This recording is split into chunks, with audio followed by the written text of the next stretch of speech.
जब Elon Musk ने Twitter पे कंट्रोल लिया था, उन्होंने अराउंड 6,000 एम्प्लॉयज निकाल दिए थे, which is around 80% of total employees.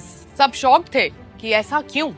कहीं एलॉन मस्क ने 80-20 रूल तो अप्लाई नहीं किया था, which is also known as Pareto principle. ये रूल विल्फ्रेडो परेटो ने 1896 में दिया था, जब उन्होंने देखा कि इटली की 80% जमीन सिर्फ 20% लोगों के पास है। और रिसर्च के टाइम उनको समझ आया कि ये 80-20 का पैटर्न सिर्फ इकोनॉमिक्स में नहीं, हर जगह दिखाई देता है।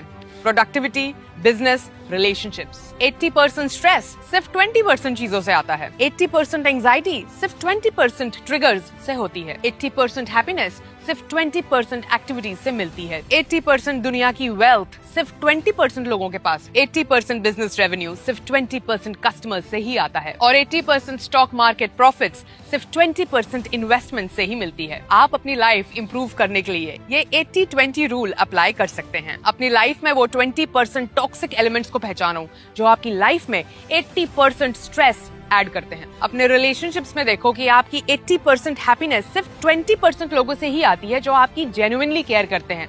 बाकियों पे थोड़ा ध्यान कम दो। 80% रिलेशनशिप्स की प्रॉब्लम्स वो ही 20% सेम इश्यूज की वजह से होती है। वो ही बार बार होने वाली आर्गुमेंट्स जिसकी वजह से आपका रिलेशनशिप खराब होता है। तो अगर हम अपने 20% इश्यूज को ढूंढ लें और उन पे काम करें तो हमारी 80% प्रॉब्लम्स खुद ही चले जाएंगी। हर चीज में इम्बैलेंस होता है, कहीं 80-20, कहीं 70-30, चाहे नेचर हो या रिलेशनशिप। जैसे लीडरशिप स्किल्स सब में नहीं होती, वैसे ही सारी प्रॉब्लम्स इंपॉर्टेंट नहीं होती। एट द एंड समझदारी इसी में है कि हम अपना टाइम और एनर्जी सही जगह इन्वेस्ट करें।